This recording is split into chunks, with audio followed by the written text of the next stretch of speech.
Buenos días y bienvenidos a la charla Tech. ¿Está segura vuestra organización? Vamos a ver hoy un primer punto que será una breve introducción a lo que son las infraestructuras críticas y los ataques que se están produciendo sobre ellas y sobre nuestras organizaciones. En un segundo punto vamos a ver lo que son los test de intrusión, los tipos y las fases que hay, y después vamos a ver un caso de éxito real. En este caso fue un test de intrusión que hice para el sector hídrico, para el sector aguas. Bien,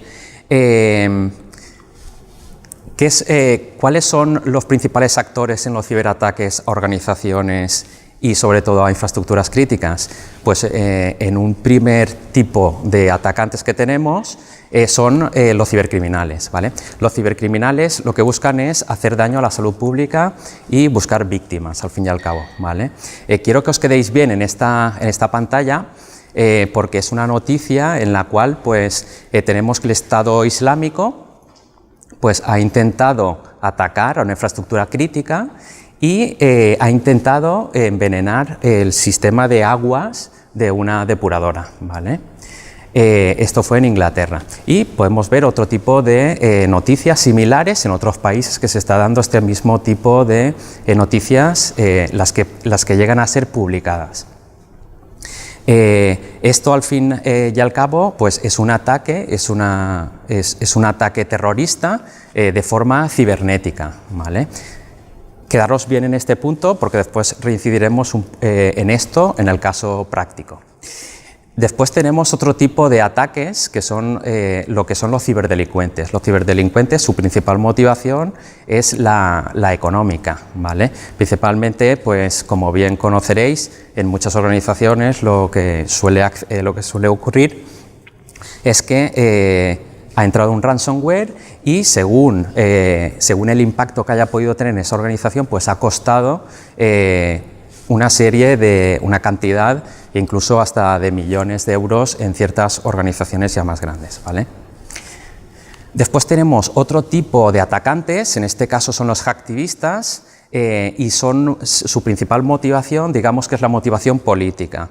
Tenemos ejemplos, por ejemplo aquí en España tenemos la 9 de Anonymous, es un grupo de hacktivistas, se hacen pasar por chicas en todas las notas que ellas van soltando tanto en Twitter y en otros medios de comunicación, en páginas web y demás, y podemos ver que realmente pues, se han ido haciendo ataques como pueden ser el caso de Idental, el Corte Inglés, cámaras de comercio, etcétera, etcétera, ¿vale? Muchas de estas noticias no son publicadas en los medios de comunicación porque no han llegado a ser públicas, pero sin embargo otras sí que se han filtrado y sí que han llegado a los medios de comunicación, ¿vale?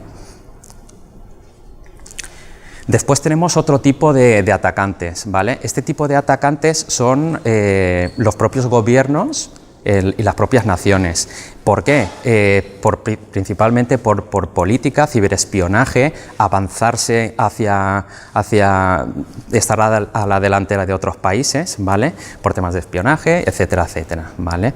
Aquí tenemos lo que son las ciberarmas. Ellos emplean ciberarmas, esto ya ha ocurrido con el caso de Stuxnet, que fue un malware que se introdujo en un USB en una fábrica de enriquecimiento de uranio. Y pues bueno, tuvo consecuencias graves para ese enriquecimiento de uranio, ¿vale? Desde Nunsis, ¿cómo os podemos ayudar? Pues os voy a presentar lo que son los test de intrusión. Un test de intrusión no es más que un ataque real, ¿vale? Que lo que consiste es en realizar un ataque sobre el sistema de información de una organización para determinar la seguridad que tiene esa organización. ¿Qué tipos de test de intrusión tenemos? Pues tenemos caja negra, caja gris y caja blanca. Caja negra es que el cliente no nos da ninguna información y somos nosotros quienes tenemos que buscar toda la información para después, a partir de ahí, saber por dónde tenemos que atacar, ¿vale? Aquí es buscar en fuentes de información, ya sean en recortes de periódico, búsquedas en YouTube, en Google, o búsquedas en YouTube también, en cualquier medio de comunicación, pues puede ser una fuente de información que puede ser recabada para esa información, ¿vale? Eso es una caja negra. No tenemos un alcance definido. Realmente este tipo de auditorías son más largas en el tiempo porque requieren una etapa más de ese tipo de recabar toda esa información, ¿vale? Y después tenemos caja gris. Las cajas gris es algo más común, que se suele hacer más en las organizaciones, que es que el cliente ya nos da nos está dando ya un alcance ya definido, ya nos está dando unas URLs, nos está dando unas direcciones IP, ya nos está dando una información acotada sobre la que debemos de atacar. Y después tenemos lo que es una caja blanca. Una caja blanca no es más que el cliente nos da toda la información, conexiones VPN, usuarios y passwords, y a partir de ahí pues tenemos que buscar vulnerabilidades en los sistemas de información, ¿vale? Entonces, tanto la caja negra como caja gris suelen realizarse en tests externos de intrusión, y la caja blanca normalmente suele ser en tests internos, aunque también se suele hacer alguna vez en tests externos cuando debemos de ver la seguridad dentro de una aplicación, ¿vale? Bien, en los test de intrusión lo que tenemos son distintos actores, ¿no? Tenemos las fases que realizaría un atacante y las fases que hace un auditor. Realmente las fases son las mismas a excepción de dos fases. La primera fase es una fase de reconocimiento, que es lo que os he comentado, es recopilar toda la información, todas las IPs que pueda tener esa organización o información. Una segunda fase es la fase de escaneo, realizamos una serie de escaneos para ver qué servicios tienen publicados. Una tercera fase es obtener el acceso, que es explotar una vulnerabilidad que hemos encontrado, una puerta de entrada en la organización. En una cuarta fase lo que hacemos es redactar un informe, y en una quinta fase lo que hacemos es presentar ese informe al cliente para que solucione lo que hemos detectado. A diferencia de un atacante real, el atacante real, la fase 4 y 5 van a ser distintas.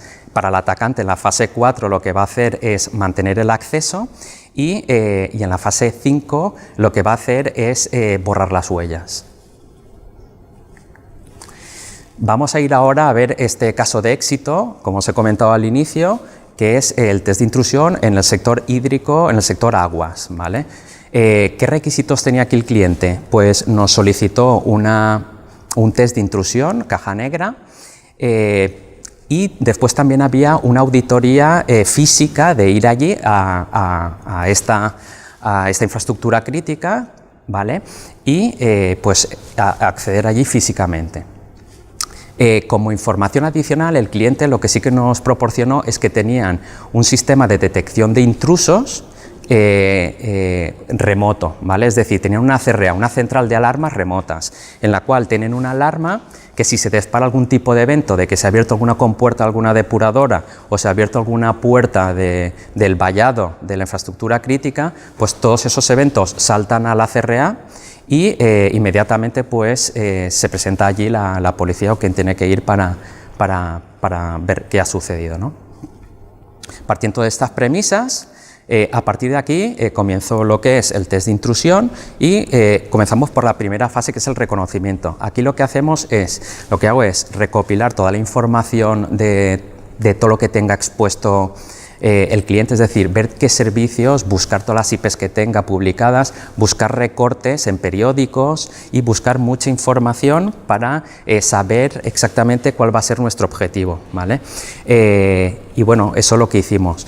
Lo que hice fue buscar toda la información, buscamos toda la información y dimos con un recorte de periódico, en el cual en una pequeña parte de este recorte del periódico pues había una noticia del que era el director de sistemas de esa infraestructura crítica, en la cual habían hecho un cambio en los GPS, ¿vale? En la central de alarmas. Habían renovado todo el sistema y lo habían publicado como una cosa pues que habían hecho una renovación de su sistema, ¿no? de su GPS.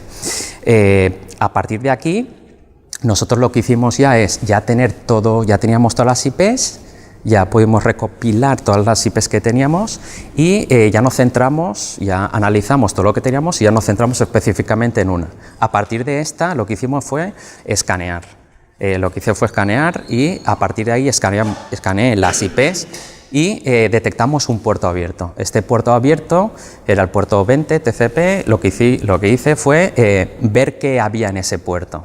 Entonces lo que hice fue depurar ese puerto, ver lo que soltaba ese puerto y a partir de aquí lo que pude ir viendo es que el puerto estaba soltando una serie de información en el cual estaba dando información ya de un equipo típico de una central de alarmas, ¿vale? En este caso ya nos hablaba de protocolo SIA y demás.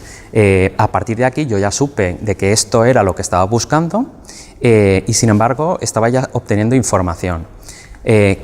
A partir de aquí, ¿qué es lo que hice? A partir de aquí el siguiente paso fue, bien, sé que este puerto está volcando información de eventos de una alarma, porque habían eventos GPS y demás, entonces lo que hice fue volcarlo a un fichero durante varios días.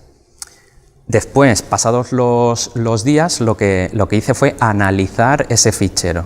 Entonces, al analizar ese fichero, lo que vi fueron información de todo lo que estaba, de todas las opciones que nos estaba dando esa alarma. Por tanto, podía ver que habían una serie de códigos que a priori no conocía, pero que podía más o menos deducir. Entonces, a partir de aquí, lo siguiente que hice fue bajarme el datasheet de esa central de alarmas, del protocolo, en este caso era un protocolo, el protocolo SIA. Descargué y me leí todo la documentación y a partir de aquí pude conocer qué significaba cada código, ¿vale? Como podemos ver, pues había un código que uno era para habilitar una zona o era para ver si una zona estaba desarmada, etcétera, etcétera. Era capaz de saber lo que estaba volcando toda esta información. ¿Vale? A partir de aquí pues pude obtener más información todavía, pude ver el APN, usuarios y password del APN, IPs de la CRA que tenían, el código de abonado de la CRA, ¿vale? De la central de alarma remota, etcétera, etcétera. Entonces, repasando un poco lo que tenía hasta ahora, era capaz desde el exterior ver lo que estaba sucediendo en una central de alarmas, o sea, ver realmente lo que estaba sucediendo, ver los eventos que estaban enviándose desde esa infraestructura crítica a la central de alarmas, ¿vale? Entonces, la siguiente pregunta es, vale, ¿y qué podemos hacer ahora, no? Porque sí que puedo ver los eventos que están ocurriendo desde la central de alarmas desde la infraestructura crítica hacia la central de alarmas y viceversa. Entonces, lo que podemos hacer ahora, ¿por qué no intentar inyectar código? ¿Vale? Entonces, me puse a inyectar códigos AT. En una de las pruebas de inyección de código AT, pues pude ver que evidentemente sí que podía inyectar código porque obtenía respuesta, ¿vale? A partir de aquí, oh Dios mío, ¿no? ¿Qué pasa aquí? ¿Qué sucede entonces? Que entonces ya podemos ver la posibilidad de realizar un ataque. Entonces, ¿qué ataque podemos hacer? Pues el ataque que podríamos hacer en base a toda la documentación de ese protocolo SIA es por comandos AT y T, lo que podríamos hacer era inutilizar la alarma. Entonces hicimos unas primeras pruebas y la alarma se quedaba inutilizada, ¿vale? Entonces la alarma teníamos la capacidad de poderla dejar inutilizada, inyectando códigos AT. Entonces, a partir de ahora, ¿qué hacemos, no? Pues si recordáis lo que os comenté al inicio, os comenté que había una parte de intrusión física. Entonces, lo que se hizo aquí es que un compañero nuestro lo que hizo es irse con el cliente a la infraestructura crítica, ¿vale? Yo estaba en remoto, yo estaba en contacto con él por teléfono. Y lo que pasó es que yo inutilicé la alarma, el cliente con él en la puerta y a partir de aquí esto es lo que ocurrió. Nuestro compañero pudo acceder, la central de alarma, o sea, la infraestructura crítica pudo acceder perfectamente dentro de la infraestructura crítica, no hubo ningún tipo de intrusión porque la alarma no pudo enviar esa notificación a la central de alarmas, ¿vale? Y por tanto nuestro compañero pudo entrar, hubiera podido hacer, si hubiera sido un atacante real, hubiera podido envenenar, por ejemplo, los depósitos de agua, con lo que esto conlleva, y hubiera podido salir, como podéis ver, de la infraestructura crítica por su propio pie, ¿vale? Entonces, pues esto ha sido todo. Espero que os haya gustado. Muchas gracias.